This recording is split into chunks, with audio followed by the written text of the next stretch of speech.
জনিতায় জয়গুরু।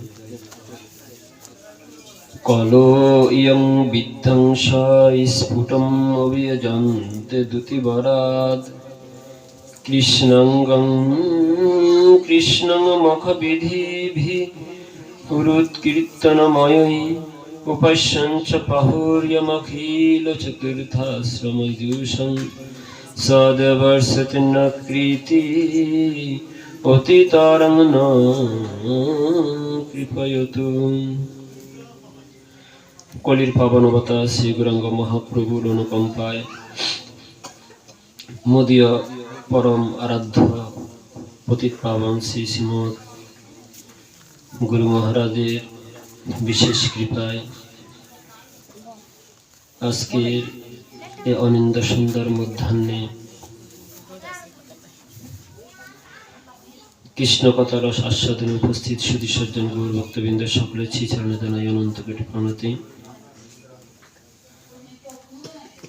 দুর্লভ মানব জনম শতসঙ্গে তরহ এই ভব সিন্ধুরে। আমাদের এই সনাতন ধর্মে অসংখ্য বৈষ্ণব কবিগণ আছেন। তাহারা মানব জীবন, এই দুর্লভ জীবন সম্পর্কে এবং মানব জীবনকে সার্থক করার জন্য শাস্ত্রের অতীব গূঢ় তত্ত্ব আস্বাদন করে, গুরু পরম্পরাক্রমে শিক্ষা অর্জন করে। তাহারা আমাদের জন্য অনেক গুরুত্বপূর্ণ তাহাদের জীবন দর্শনী স্থাপন করে গিয়েছেন। তাহা আমরা অনেকেই হয়তো জানি না। তথাপি তার মধ্যে অন্যতম আমাদের অনুসরণীয় মহাপ্রভুর পদাঙ্ক যিনি হৃদয়ে ধারণ করে আমাদের জন্য বিশেষ বার্তা রেখে গেছেন, তার মধ্যে আমরা এই কলিযুগে সবচেয়ে বেশি অনুসরণ করি কাকে? আমরা ষড় গোস্বামী পাদকে বেশি অনুসরণ করি। সেই ষড় গোস্বামী পাদের অন্যতম শ্রীমৎ রূপ গোস্বামী পাদ, তিনি বলেছেন কলো ইয় বিধ্বংস স্ফুটম অভিযন্তে দ্যুতিবরা কৃষ্ণাঙ্গং কৃষ্ণং মুখবিধি ভীরি উৎসৃজ্যম ভীরু কীর্তনময়। অর্থাৎ এই কলিযুগে কলো ইয়ং বিধ্বংস, এই কলিযুগে যাহারা বিধ্বংস, বিধ্বংস অর্থাৎ সেও বিদ্যাং অর্থাৎ বিদ্বান ব্যক্তি, যাহারা বিদ্বান ব্যক্তি। বিদ্বান বলতে এখানে কাকে বোঝানো হচ্ছে? বিদ্বাংস অর্থাৎ পরম বিদ্বান। বিদ্বান কাকে বলা হয়? যিনি বিদ্যা অর্জন করেছেন। তো বিদ্যা তো অনেক রকম আছে, অনেক রকম বিদ্যা আছে না? কিছু আছে বাচস্করী বিদ্যা, যেখানে সেখানে বক্তৃতা দেওয়ার জন্য। কিছু বিদ্যা আছে অর্থকরী বিদ্যা, অর্থ উপার্জন করার জন্য বিদ্যা অর্জন করা হয়। আছে না এরকম বিদ্যা? আরেকটা হচ্ছে পারমার্থিক বিদ্যা, যাহা দ্বারা ভগবত তত্ত্বের আস্বাদন করা যায়। তো জগতে মানুষ বিভিন্ন উদ্দেশ্যে বিদ্যা অর্জন করে। তো এরকম বিদ্যান জগতে অসংখ্য আছে, শত শত কোটি কোটি বিদ্যান আছে। কিন্তু কোন বিদ্যান ভগবত তত্ত্বের আস্বাদন করতে পারেন? যিনি ভগবত তত্ত্বের আস্বাদন করার জন্য বিদ্যা অর্জন করেন, তিনি হচ্ছেন পরম বিদ্বান। পরম শব্দের অর্থ হলো শ্রেষ্ঠ, সর্বশ্রেষ্ঠ তিনি বিদ্বান। রায় রামানন্দ এবং মহাপ্রভুর সংবাদে বলা হচ্ছে বিদ্যা মধ্যে কোন বিদ্যাগুণী? রায় বলে রাধা কৃষ্ণ প্রেম বিনা অন্য কোনো বিদ্যা নাহি গুণ। অর্থাৎ রাধা কৃষ্ণ প্রেম, রাধা কৃষ্ণ কৃষ্ণ সম্পর্কিত জ্ঞান এবং বিদ্যাটা হচ্ছে সর্বশ্রেষ্ঠ বিদ্যা, রায় রামানন্দ বলেছিলেন। তো এখন শ্রীরূপ গোস্বামী পাদ বলছেন কলো ইয়ং বিধ্বংস স্ফুটম অভিযন্তে, যাহার মধ্যে স্ফুটম অভিযন্তে অর্থাৎ সংকীর্তন যজ্ঞের ধারা। স্ফুটম অর্থাৎ স্ফুটম হওয়া, প্রকাশিত হওয়া। অভিযন্তে, ইয়জন্তে অর্থাৎ শব্দটির অর্থ হচ্ছে যিনি যজন করেন, যাজনা করেন, যিনি প্রকাশ্যভাবে ভজন করেন। তাহলে কলিযুগে যাহারা বিদ্বান ব্যক্তি তারা প্রকাশ্যভাবে দ্যুতিবরা, যিনি রাধা কৃষ্ণের ভাব এবং ক্রান্তি নিয়ে এই কলিযুগে প্রকাশিত হয়েছেন। কে প্রকাশিত হয়েছেন? রাধা কৃষ্ণের ভাব কান্তি নিয়ে কে প্রকাশিত হয়েছেন? রাধা ভাব কান্তি ধরি রাধা প্রেম গুরু করি নদিয়াতে হইল উদয়। কে উদয় হয়েছেন? শচীর নন্দন গৌর। শচীর নন্দন গৌরহরি কলিযুগে রাধা ভাব রাধা প্রেম কান্তি ধারণ করে তিনি কলিযুগে আবির্ভূত হয়েছেন। এই জন্য বলছেন কৃষ্ণাঙ্গম কৃষ্ণম, কৃষ্ণই, তিনি কৃষ্ণের দেহই, তবে তিনি কি করেছেন? রাধার ভাবটাকে ধারণ করে তিনি কলিযুগে আবির্ভূত হয়েছেন। এখন যাহারা বিদ্বান ব্যক্তি কীর্তনময়ী, তারা কি করছেন? প্রকাশ্যভাবে এ হরে কৃষ্ণ মহামন্ত্র কীর্তন করছেন। কোথাও কোথাও দেখবেন আছে যে তারা বলে হরে কৃষ্ণ মহামন্ত্র তো গুরুদেব আমাদের কর্ণে দিয়েছে। যাহা কর্ণে দেওয়া হয় তাহা তো কখনো প্রকাশ্যভাবে কীর্তন করা যায় না, এমন কথা কেউ বলে থাকেন। শাস্ত্র বলছে না, হরে কৃষ্ণ মহামন্ত্র কীর্তন প্রকাশ্যভাবে করতে হবে। কেননা এটা হচ্ছে শব্দ। নাম কীর্তনের ফলে যে শব্দ সৃষ্টি হয় এই শব্দকে বলা হয় ব্রহ্ম, শব্দ ব্রহ্ম। জগতে সবকিছুই শব্দের উপর ভিত্তি করে হয়, হয় না? সবকিছুই শব্দ দিয়ে হয়। যেমন ধরুন গুরুদেব আমাদের কর্ণে মন্ত্র দিচ্ছেন, যে মন্ত্রটা তিনি আমার কর্ণে দিচ্ছেন সেটা কিসের মধ্য দিয়ে প্রবেশ করছে? শব্দের মধ্য দিয়ে। তিনি কণ্ঠ উচ্চারণ করছেন, তাহার মুখ থেকে বিগলিত সে শব্দ আমাদের কর্ণ দিয়ে প্রবেশ করছে। কিসের মধ্য দিয়ে আমাদের কর্ণে প্রবেশ করছে? কর্ণের মধ্য দিয়ে। তো সে কর্ণে আমরা কিসের ধ্বনি শুনতে পাচ্ছি? শব্দ। তাহলে এই জন্য শাস্ত্র বলছে শব্দ ব্রহ্ম। একটা হচ্ছে অক্ষর ব্রহ্ম, আর একটি হচ্ছে শব্দ ব্রহ্ম। শব্দ হচ্ছে যেমন দেখুন ওম এবং ওম শব্দ। ও এর উপরে যখন অনুসার দেওয়া হয় ওম, আবার ও এর পরে যখন ম লেখা হয় তখন হয় ওম। তাহলে শব্দটি দুটি ভাবে উচ্চারিত হয়। যখন ওম উচ্চারিত হয় তখন হলো এটা হলো শব্দ ব্রহ্ম। ওম শব্দটাকে যখন লিখিতভাবে প্রকাশিত করা হয় তখন তাকে বলা হয় নাম ব্রহ্ম। একই শব্দ দুভাবে হতে পারে, শব্দ ব্রহ্ম এবং নাম ব্রহ্ম। তাহলে সবচেয়ে বেশি কার্যকরী হচ্ছে শব্দ ব্রহ্ম, যাহা আমাদের কর্ণে অনুরণন করে, আমাদের কর্ণে প্রবেশ করে, আমাদের কর্ণে কর্ণাবুদ্ধি স্পৃহম, আরো অসংখ্য কর্ণ যদি থাকি তো আমরা শ্রবণ করার ইচ্ছা আমাদের হৃদয়ে জাগাত। আমাদের হৃদয়ের যে ইচ্ছাটা ভগবানের পথে যাবে, ভগবানের শ্রী চরণে আত্মসমর্পণ করবে, এর জন্য সবচেয়ে বেশি কার্যকরী হচ্ছে শব্দ। যেমন আমরা এখন যে স্পিকারের কথাগুলো বলছি, যে কথাগুলো বলছি, কথা কি আপনারা দেখতে পাচ্ছেন? কিছু দেখা যাচ্ছে না। তাহলে আমরা বুঝতে পারছি কি দিয়ে? শব্দ দিয়ে, তাই নয় কি? শব্দ আমাদের কর্ণে প্রবেশ করছে, তারপর আমরা বুঝতে পারছি যে এখানে কোন একটি কার্য করার জন্য, কোন বিষয় শ্রবণ করার জন্য আমাদেরকে বলা হচ্ছে। তাহলে জগতের সমস্ত কার্যই কিন্তু হয় কিসের মধ্য দিয়ে? শব্দের মধ্য দিয়ে। আপনি রাস্তা দিয়ে যাচ্ছেন, ড্রাইভার কিন্তু নেমে আপনাকে বলবে না রাস্তা থেকে সরে যাওয়ার জন্য, হরন দিচ্ছে। সে শব্দ শুনে আপনি বুঝতে পেরেছেন যে আমাকে সরে যাওয়ার জন্য বলা হচ্ছে, তাই নাকি? স্কুলে ঘন্টা বসে, তখন কি হয়? যখন ক্লাস শুরু হয়, ক্লাস সবকিছু কিন্তু ঘন্টা বাজানোর মধ্যে। তো ঘন্টা দিয়ে, শব্দ দিয়ে কি সৃষ্টি করা হচ্ছে? যে কোনো একটা বিষয়টিকে প্রতিকায়িত করা হচ্ছে, তাই তো? তো ঠিক তেমনি এই জগতে সবকিছু হচ্ছে শব্দ ব্রহ্ম।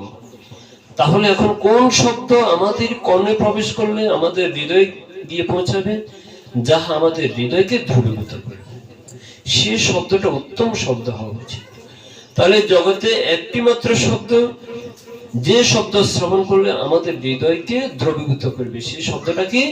হরে কৃষ্ণ কৃষ্ণ কৃষ্ণ কৃষ্ণ হরে হরে, হরে রাম রাম রাম হরে।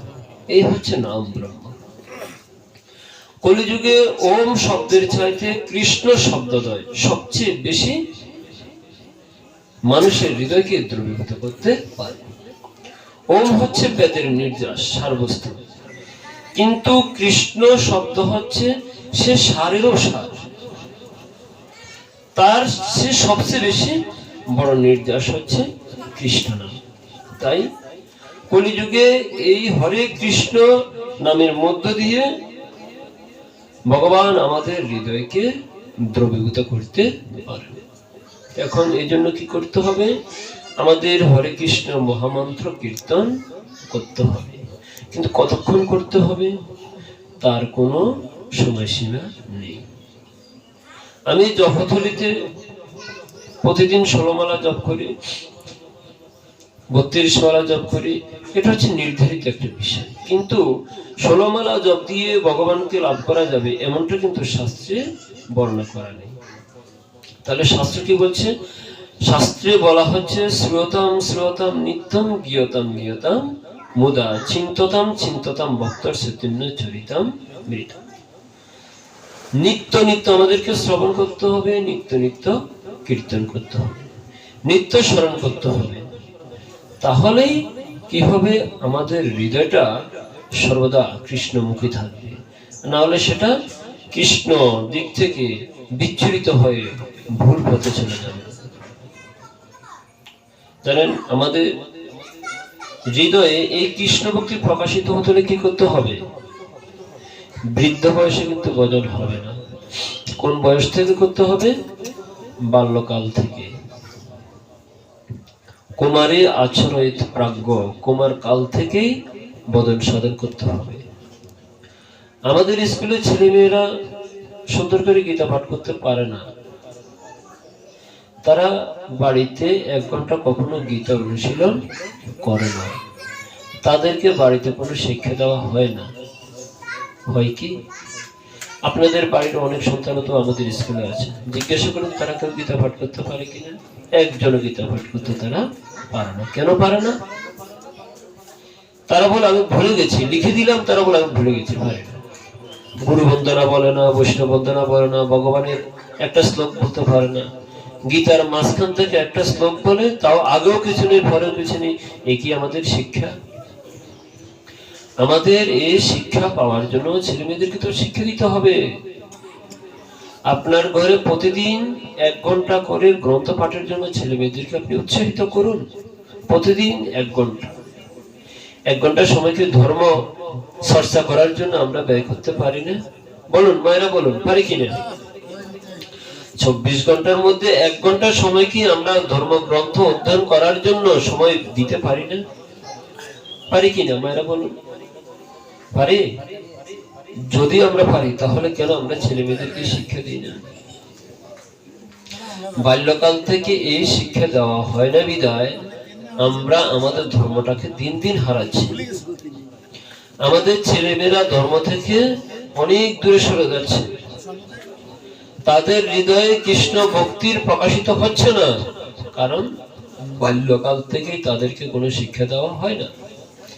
আমরা ছেলে মেয়েদেরকে গান শিক্ষা দেব, খুব ভালো, নৃত্য শিক্ষা দেব, তাদেরকে আমরা অনেক উচ্চ শিক্ষিত করবো, তাতে কোনো সমস্যা নেই, সবই করান, কিন্তু প্রতিদিন অন্তত 1 ঘন্টা আপনি নিজে গ্রন্থ নিয়ে বসুন, ছেলে মেয়েদেরকে 1 ঘন্টা গ্রন্থ পাঠ করতে উৎসাহিত করুন। যদি প্রতিদিন সে 1 ঘন্টা গ্রন্থ পাঠ করে, তাহলে সে কোথাও গিয়ে ঠিকবে না। জিজ্ঞাসা করুন আমাদের ছেলে মেয়েদেরকে, তারা নিজ ধর্ম সম্পর্কে কিছুই জানে না। একদিন 1 ঘন্টার ভাগবত পাঠ থেকে তারা কিছুই শিখবে না।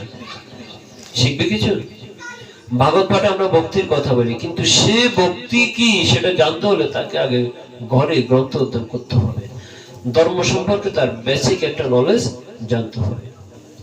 প্রাতে ঘুম থেকে উঠে গোবিন্দ স্মরণ, ভূমিকে প্রণাম, বৃন্দাদিকে প্রণাম, সূর্যদেবকে প্রণাম, পিতা মাতাকে প্রণাম, এই প্রণাম মন্ত্রগুলো কি ছেলেমেয়েরা জানে?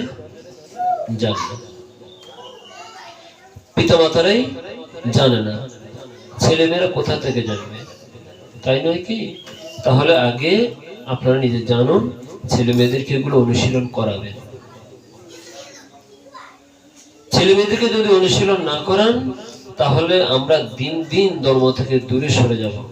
আমাদের ছেলে মেয়েগুলো আপনাদের কথা শুনবে না। যেমন ইসলাম ধর্মে প্রতিদিন দেখবেন, ভোরবেলা উঠে দেখবেন মসজিদের মধ্যে ছেলে মেয়েদেরকে প্রতিদিন 1 ঘন্টা 1.5 ঘন্টা তাদের প্রতিদিন ধর্মীয় গ্রন্থ শেখানো হচ্ছে। আমাদের সনাতন ধর্মে গুরুকুল ছিল। ভারতের মতো এত বড় একটি দেশ, সেখানে গুরুকুল শিক্ষা দিন দিন হ্রাস পেয়ে যাচ্ছে। যখন ভারত বিভাগ হলো, ভারত বিভাগ হওয়ার পর ভারত থেকে ক্রমান্বয়ে গুরুকুলগুলো বন্ধ করে দেওয়া হলো। গুরুকুলের কোনো প্রয়োজন নেই। গুরুকুলের শিক্ষা অর্জন করে আমাদের কি লাভ হবে? এই বলে যখন গুরুকুল বন্ধ করে দিল, তখন সংস্কৃত ভাষাটা দিন দিন হারিয়ে যেতে লাগলো। আর যখন সংস্কৃত ভাষা দিন দিন হারিয়ে যেতে লাগলো, সংস্কৃত হয়ে গেল একটি ডেড ল্যাঙ্গুয়েজ, মৃত ভাষা। এখন আর কেউ সংস্কৃত ভাষা পড়াশোনা করে না। আর যখন এই সংস্কৃত ভাষা থেকে ভারতবাসী দূরে সরে গেল, তখনই মানুষ ধর্মনিরপেক্ষ শব্দটার দিকে ঝুঁকে যাচ্ছে। ভারতে গুরুকুল কারা বন্ধ করে দিয়েছিল জানেন? ইতিহাস সম্পর্কে আমরা সকলেই অজ্ঞ, ইতিহাস আমরা জানি না। যখন ভারতীয় উপমহাদেশে ব্রিটিশরা এসে তারা ভারতীয় উপমহাদেশকে দখল করে নিয়েছিল, তখন তারা তাদের দেশের শিক্ষা অর্জন করার জন্য তারা গুরুকুল বন্ধ করে দিয়েছিল। তাদের উদ্দেশ্য ছিল, যদি ভারতে এভাবে গুরুকুল চলতে থাকে, তাহলে আমরা আমাদের ভাষাকে কখনো ভারতে প্রবেশ করাতে পারবো না। তা ভারতে যদি আমাদের ইংরেজি ভাষাটাকে প্রাধান্য দিতে হয়, তাহলে সর্বপ্রথম কি করতে হবে? ওই দেশে যেখান থেকে ছেলে মেয়েরা শিক্ষা অর্জন করে, যেখান থেকে তারা এক একজন সম্পদ হয়ে ওঠে, সেই সম্পদ হওয়ার স্থানটাকে, সে সম্পদ হওয়ার কারখানাটাকে, উৎসটাকে আমাদের বন্ধ করে দিতে হবে। তাই তারা কি করে? সকল গুরুকুল নিষিদ্ধ করে দিল। গুরুকুলে পড়ালেখার কোনো প্রয়োজন নেই। আর যখন গুরুকুল বন্ধ করে দিল, সংস্কৃত ভাষার শিক্ষাও বন্ধ হয়ে গেল। তখন তারা চালু করে দিল ইংরেজি ভাষা। আর বলে দিল, যদি ইংরেজি ভাষা শেখা হয় তাহলে ভালো চাকরি পাওয়া যাবে। আর ভালো চাকরি, ভালো কিছু পেতে হলে ইংরেজি ভাষা শিখতে হবে। ভারতবাসীর মাথায় ঢুকিয়ে দিল, নিজ ধর্মের, নিজ সংস্কৃতির ভাষা ত্যাগ করে ছেলে মেয়েদেরকে এখন ইংরেজি ভাষা শিক্ষা দেওয়া হচ্ছে। তাহলে আমাদের এই সনাতন ধর্মের অধঃপতনের পিছনে সবচেয়ে সর্বপ্রথম বাধা দিয়েছিল কারা? বিদেশিরা, ব্রিটিশরা। যখন তারা ভারতে এসে তাদের স্থান দখল করে নিল, সেদিন থেকে যখন গুরুকুল বন্ধ হয়ে গেল, এই সংস্কৃত ভাষা মানুষের মধ্যে থেকে হারিয়ে যেতে, এখন ইংরেজি ভাষার প্রতি গুরুত্ব বেড়ে গেল। কেন? ভারতবাসী কি এত যুগ যুগ ধরে এই সংস্কৃত ভাষা দিয়ে তাদের দেশটাকে পরিচালিত করতে পারেনি? এতদিন কি কোনো সমস্যা হয়নি? ব্রিটিশরা আসার পর সেখানে তাদের ইংরেজি ভাষাটাই প্রধান হয়ে গেল, তারা তাদের ভাষা। এবার দেখুন, ভারতবাসী মায়েরা সকলেই ভারতীয় সংস্কৃতির শাড়ি পরতো, শাড়ি পরিধান করত, বাবারা ধুতি পরিধান করতো। শিশুকাল থেকে ছেলে মেয়েদেরকে ধুতি পরানোর শিক্ষা দেওয়া হতো। তারা বলল, না, আমাদের স্কুলগুলোতে কোনো ধুতি পরে ক্লাস করানো যাবে না। তারা তাদের ট্র্যাডিশন, শার্ট প্যান্ট, কোট, তাদের যে ব্লেজার, তারপর এগুলো সবগুলো তারা পরাতে শুরু করলো। ফলে ভারতবাসী তার নিজস্ব সংস্কৃতির যে শাড়ি ধুতি পরা, এটা ভুলে গেল। এখন পুরুষরা শার্ট প্যান্ট পরে, নারীরা এখন শর্ট বস্ত্র পরিধান করে, এখন শাড়ি হারিয়ে গেল। তাহলে আমাদের এই ধর্মে সবচেয়ে বেশি ক্ষতি করলো কারা? সর্বপ্রথম ব্রিটিশরা। ব্রিটিশরা যখন চলে গিয়েছিল, তারপর আসলো বাংলাদেশে মুসলিম শাসনের আগ্রাসন। মুসলিম শাসনের আগ্রাসন হয়ে তারা কি করলো? আমাদের যত হিন্দু মন্দির ছিল সব মন্দিরগুলোকে ভাঙতে শুরু করলো। দেখুন, প্রথম আমাদের ধ্বংস হয়ে গেল কি? গুরুকুল। গুরুকুল বন্ধ হওয়ার ফলে ছেলেমেয়েরা ধর্মীয় শিক্ষা পাওয়ার কোনো সুযোগ নেই। ভারতবাসী যখন গুরুকুল হারলো, তার নিজের ধর্মের সংস্কৃতিটাকে হারলো। কিন্তু বাংলাদেশের কোনো হিন্দু মন্দিরে ধর্ম শিক্ষা দেওয়া হয় না। মন্দিরগুলোতে শুধু পূজা অর্চনা হয়, আর একটু ভগবানের পুজো দেওয়া হয়, প্রসাদ খাওয়ানো হয়, এই পর্যন্ত শেষ। মন্দিরে কখনো শিক্ষা দেওয়া হতো না। তারপরে আমাদের ছেলেমেয়েরা ধর্মীয় শিক্ষা থেকে একেবারেই দূরে সরে গেল। অপরদিকে মুসলিমরা যখন এসে ভারতবর্ষ দখল করে নিল, তখন তারা তাদের ধর্ম শিক্ষা দেওয়ার জন্য তারা মাদ্রাসা স্থাপন করতে শুরু করলো। কিন্তু ব্রিটিশরা সরে যাওয়ার পর যদিও মাদ্রাসা ভারতে স্থাপন হচ্ছে, তথাপি কোনো গুরুকুল কিন্তু আর পুনরায় প্রতিষ্ঠা করা হয়নি। তাহলে একদিকে মুসলিমরা তাদের ধর্ম শিক্ষা দিচ্ছে, আর অন্যদিকে হিন্দুরা তাদের ধর্ম থেকে ক্রমান্বয়ে দূরে দূরে সরে যাচ্ছে। তারপরে কি হচ্ছে, আমাদের হিন্দুরা দিন দিন ধর্ম নিরপেক্ষ বলে নিজের ধর্মটাকে হারাচ্ছে, আর অন্য ধর্ম অবলম্বীরা নিরপেক্ষতার মধ্য দিয়ে তাদের ধর্মটাকে পুনঃপ্রতিষ্ঠা করছে। এর ফলে কি হচ্ছে, আমাদের সংস্কৃতি হয়ে উঠছে পশ্চিমাদের মতো, আর অন্য ধর্মের দ্বারা তাদের সংস্কৃতি হয়ে পড়ছে এরাবিয়ানদের মতো। এখন যখন ছেলেমেয়েরা শার্ট প্যান্ট পরতে শুরু করলো, তারপর ভারতে যখন মুসলিমদের আগ্রাসন হলো, তারা শুরু করে দিল তাদের লুঙ্গি পরা সিস্টেম। এখন হিন্দুরা কি করলো, নিজের সংস্কৃতি বলে শার্ট প্যান্ট থেকে শুরু করলো লুঙ্গি পরা। দেখুন, শার্ট প্যান্ট আমাদের ভারতীয় সংস্কৃতি নহে, লুঙ্গি আমাদের ভারতীয় সংস্কৃতি নহে, কিন্তু আমরা হিন্দুরা এখন সেই শার্ট প্যান্ট তো একরকম ধর্মীয় বিধিবিধান না হলো তার মধ্যে কিছুটা নিয়মের মধ্যে আছে, কিন্তু লুঙ্গি একেবারে কোনো মতেই শাস্ত্রীয় বিধান অনুযায়ী হয় না। কিন্তু আমরা হিন্দুরা, সনাতন ধর্ম অবলম্বীরা, আমরা কি লুঙ্গি পরিধান করা ত্যাগ করতে পেরেছি? পারিনি। এখনো আমাদের বৃদ্ধ বাবাজিরা এখনো লুঙ্গি পরিধান করে, আমাদের ছেলে মেয়েদেরকে লুঙ্গি পরা শেখায়, কিভাবে লুঙ্গি পরতে হয়, ঠিক কিনা বলুন তো? এখন আমরা যারা সনাতন ধর্ম অবলম্বী আছি, আমাদের বেঁচে থাকার জন্য, নিজের অস্তিত্ব টিকিয়ে রাখার জন্য সর্বপ্রথম হবে আমাদের ছেলে মেয়েদেরকে ধর্ম শিক্ষা দিতে হবে। এখন যেহেতু আমাদের গুরুকুল নেই, ধর্ম শিক্ষার জন্য মুসলিমদের যেমন মাদ্রাসা আছে, আমাদের এরকম কোনো শিক্ষা প্রতিষ্ঠান নেই। অতএব আমাদেরকে কি করতে হবে, আমাদেরকে সহযোগে প্রত্যেকে নিজে ঘরে ঘরে ছেলে মেয়েদেরকে প্রতিদিন 1 ঘন্টা রুটিন ওয়াইজ 1 ঘন্টা তাদেরকে ধর্ম গ্রন্থ থেকে অধ্যয়ন করার জন্য সে শিক্ষা দিতে হবে। যদি আপনি সে শিক্ষা দিতে না পারেন, তাহলে আপনার ছেলে মেয়েরা ধর্মপথে আর থাকবে না, আপনার ছেলে মেয়েকে অন্যরা দখল করে নিয়ে যাবে। এখন তো হচ্ছে আগ্রাসনের যুগ, যে নিজের ধর্মটাকে যত বেশি প্রচার করে ছেলেমেয়েরা তাকেই সত্য বলে মনে করে। কিন্তু দেখুন, আমরা আমাদের ছেলে মেয়েদেরকে সেখান থেকে বঞ্চিত করছি। তাই মায়েদের প্রতি আমার বিশেষ নিবেদন থাকবে, আপনার প্রতিদিন অন্তত 1 ঘন্টা ঘরে যে গীতা গ্রন্থ আছে, ছেলে মেয়েদেরকে 1 ঘন্টা গীতা গ্রন্থ অধ্যয়ন করতে বাধ্য করুন। কারণ জোর ছাপিয়ে এখন ধর্মগ্রন্থ অধ্যয়ন করার কোনো বিকল্প নেই, কারণ ছেলে মেয়েদের মন মানসিকতা সম্পূর্ণ বিকৃত হয়ে গিয়েছে। এখন ফেসবুক, ইউটিউব, টিকটক ইত্যাদি ছেলে মেয়েদের মাথাটাকে নষ্ট করে দিয়েছে, তারা অন্য পথে চলে গেছে। তাদের মধ্যে এখন গ্রন্থ পাঠ করার চিন্তাটা এখন মাথার মধ্যে একেবারেই নেই। তারা ঘুম থেকে উঠে যখনই জন্মগ্রহণ করে, তখন তারা ঘুম থেকে উঠে দেখি জন্মগ্রহণ করার পরে তারা দেখে টিকটক, ফেসবুক, ইউটিউব ইত্যাদি। তারা কিন্তু ধর্মগ্রন্থ দেখে না। তাদের জন্ম হয় হাসপাতালে, সেখানে ভগবানের নাম তারা জন্মের পর শ্রবণ করে না। করে কি? করে না। আগে যখন একটি শিশু জন্মগ্রহণ করতো, সকলে উলুধ্বনি দিত, হরিধ্বনি দিত, শঙ্খধ্বনি হতো, সে ধ্বনিগুলো জন্মের পর তাদের কর্ণে প্রবেশ করে না। আর যখন এই কৃষ্ণ সম্বন্ধীয়, ভগবান সম্বন্ধীয় শব্দ তাদের কর্ণে প্রবেশ করে না, ওই যে শব্দ ব্রহ্ম, তখন তারা বিকৃত চিন্তা চেতনা নিয়েই বড় হতে থাকে। তাই এখনো সময় আছে আমাদের হাতে, ছেলে মেয়েদেরকে ধর্মীয় শিক্ষা ঘরে ঘরে থেকে এখন আমাদেরকে দিতে হবে। আমরা তো শুধুমাত্র অর্থ ব্যয় করছি খাওয়ার জন্য, অনুষ্ঠান করছি শুধু খাওয়ার জন্য, অন্য কোনো শিক্ষা কি পাওয়ার জন্য আমরা করছি?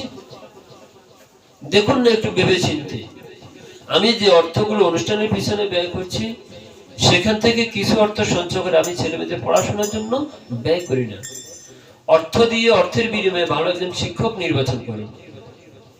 মুসলিমরা কি পড়ায় না? টাকা দিয়ে ধর্ম শিক্ষা দেয় না? দেয় তো। আমরা কি দিই? আমরা তো অর্থ ইনকাম করেছি। আমরা ছেলে মেয়েদেরকে শুধুমাত্র স্পেশালি স্কুলের পাশাপাশি ধর্ম শিক্ষার জন্য আমি একজন শিক্ষক নিয়োগ করেছি, করিনি। আর যাও দুই একটা আমাদের প্রাক প্রাথমিক যা বলা হয় গণশিক্ষা, যেখানে ধর্ম শিক্ষা দেওয়া হয় হিন্দু কল্যাণ ট্রাস্টের, সেখানেও ছেলে মেয়েদেরকে আমরা পাঠাই না। যিনি শিক্ষকতা করেন, যিনি এ দায়িত্বে আছেন, তিনি বাড়ি বাড়ি গিয়ে ছেলে মেয়েদেরকে আদর করে আনতে হয়। মা বাবারা আমরা পাঠাই না। এই যে আমাদের অনাগ্রহ, কেন আমাদের এই অনাগ্রহের পিছনে কারণ হচ্ছে আমরা দিন দিন ধর্ম থেকে সরে যাচ্ছি। ধর্মের প্রতি আমাদের ভালোবাসাটা নেই। এই ভালোবাসাটা আমাদের জাগাতে হবে। এই ভালোবাসাটা যদি আমরা জাগাতে না পারি, আমাদের পরবর্তী জেনারেশনও তারা ধর্ম থেকেই দূরে সরে যাবে। তো এই জন্য আমাদের ব্রাহ্মণ শ্রেণী তৈরি করতে হবে, একটা শিক্ষিত সমাজকে ধর্মের প্রতি এগিয়ে আসতে হবে, ছেলে মেয়েদেরকে ধর্ম শিক্ষার জন্য পিতামাতাকে উদ্বুদ্ধ হতে হবে, ঘরে ঘরে ধর্ম শিক্ষার প্রচলন করতে হবে। কি মায়েরা কি বুঝতে পেরেছেন? প্রতিদিন অন্তত কতক্ষণ? 1 ঘন্টা ঘরে গ্রন্থ নিয়ে বসার অভ্যাস করুন, ছেলে মেয়েদেরকে অভ্যাস করা, তাহলে তারা শিখবে। আমাদের এই ভাগবতীয় প্রবচনগুলো ভগবানের ভক্তির পথে উন্মুখ হওয়ার জন্য যদি আমরা আপনাদেরকে বলি, আপনি বৃদ্ধ, আপনি একটি কথা আছে, যৌবনেতে হরিবোধে হরি পাওয়ার আসে, বৃদ্ধকালে হরিবোধে জমেরও তরাস। জমের ভয়, আমি মরে যাব, কিছুদিন পর আমার মৃত্যু হবে, আমি যমলোকে যাব। অতএব সে যমলোক থেকে মুক্তি পাওয়ার জন্য আমাকে কি করতে হবে? হরিভজন করতে হবে। না, ছেলে মেয়েদেরকে শিক্ষা দিন, এই বাল্যকাল থেকেই আমাদেরকে কি করতে হবে? ধর্মশাস্ত্র অনুশীলন করতে হবে। মনীষীগণ বলেছেন, বাল্যকালে শৈশবে সৎ উপদেশ যাহার না রয়েছে, ঠিক আছে, শৈশবে সৎ উপদেশ যাহার না রয়েছে, জীবনে তাহার কবু দুঃখ নাহি ঘোচে। তাই শৈশবকালে সৎ উপদেশ ছেলে মেয়েদেরকে দিন, তাদেরকে প্রতিদিন 1 ঘন্টা অন্তত গ্রন্থ পাঠে উদ্বুদ্ধ করুন, ঠিক আছে? তাহলে আমাদের ছেলে মেয়েরা এই ধর্ম শিক্ষাটা পাবে। আর যখন পাবে তখন তারা নিজ ধর্ম সম্পর্কে যে কোনো জায়গায় গিয়ে তারা কথা বলতে পারে। তাদের যে বেসিক নলেজটা নেই, ধর্মটা কি তারা জানে না। মহাপ্রভুকে তারা ছিলেন। আপনি পঞ্চতত্ত্ব এনে দেখেন, এখানে ভগবানকে, মহাপ্রভুকে, নিত্যানন্দ প্রভুকে তারা জানবে না। এখন আমি চ্যালেঞ্জ দিলাম, আপনি দেখেন একটা ছেলে মেয়েকে ডেকে নেন, একটা পঞ্চতত্ত্বের চিত্রপট এনে দেখান, বলে এখানে কে কে আছে বলো দেখি বাবা, একজনের নামও তারা বলতে পারবে না। পারবে? তারা চিনেই না, জানেই না। তাহলে এই ছেলে মেয়েদেরকে ধরে ধরে শেখাবেটা কে?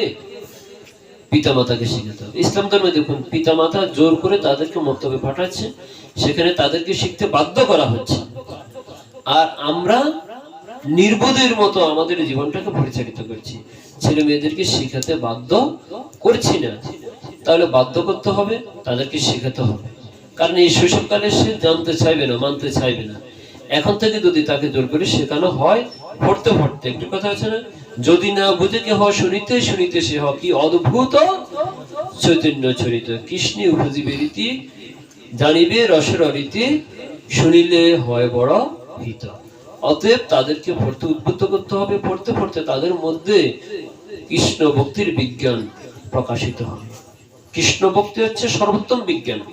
সে শিক্ষাটা তারা পাবে কোথায় থেকে? শ্রীমদ ভগবত গীতা থেকে। শ্রীমদ ভগবত গীতায় কৃষ্ণ ভক্তির বিজ্ঞান নিয়ে আলোচনা করা হচ্ছে। যোগ, রাজযোগ, জ্ঞান যোগ, বিজ্ঞান যোগ, রাজবিদ্যা, রাজগুহ্য যোগ, নাকি জ্ঞান বিজ্ঞান যোগ আছে। জ্ঞান কি, বিজ্ঞান কি, তারা ভগবত গীতা থেকে জানবে, অন্য কোনো সোর্স থেকে নয়। সব বিষয় আমাদের সনাতন ধর্মে আছে, সনাতন ধর্মের সকল বিষয় নিয়ে আছে। শুধু জানার জন্য ছেলে মেয়েদেরকে গ্রন্থের সাথে অ্যাড করিয়ে দিতে হবে। স্কুলে যেমন পাঠান, স্কুল থেকে পাঠ্যক্রম দেওয়া হয়, সে পাঠ্যক্রম অনুযায়ী তারা শিক্ষা প্রদান করা হয় না? তো ঠিক তেমনি আমাদের সনাতন ধর্মে কি গ্রন্থ নেই? আছে তো, অসংখ্য গ্রন্থ আছে। তো সেখান থেকে তো আমরা ছেলে মেয়েদেরকে শিক্ষা দিচ্ছি না। তাহলে তারা প্রকৃত জীবন সম্পর্কে কোথা থেকে ধারণাটা পাবে? তাই নিজের প্রকৃত জীবন সম্পর্কে ধারণা পাওয়ার জন্য, নিজের জীবনটাকে সুন্দরভাবে পরিচালিত করার জন্য, নিজের জীবনটাকে সার্থক করার জন্য যে শিক্ষাগুলো কোথা থেকে পাবে? নিজের ধর্ম গ্রন্থ শাস্ত্র অধ্যয়ন করলে পাবে। এই জন্য নিজের ধর্মগ্রন্থ অধ্যয়ন করা ছেলে মেয়েদেরকে অভ্যাস করতে হবে। প্রত্যেকের ঘরে তো গীতা গ্রন্থ আছে, ছোট ছোট গীতা পড়ে কোনো লাভ নেই। একটু বড় সাইজের বিশ্লেষণ সমৃদ্ধ যে গীতাগুলো আছে, গীতা প্রেসের, গোরক্ষপুরের, কেমন বড় বড় গীতাগুলো আছে, যেগুলো অর্থ, অথবা ইসকনের যে গীতাটা আছে সেটাতেও ভালো ব্যাখ্যা সমন্বিত আছে, এবং বাংলাদেশ সরকার কর্তৃক যে গীতাটা প্রকাশিত হয়েছে সেই গীতাতেও খুব ভালো ব্যাখ্যা সহ আছে। এই গীতাগুলো ছেলে মেয়েদেরকে একটু অফার করুন, তাদেরকে ধর্মপথে উদ্বুদ্ধ করুন, শিখান।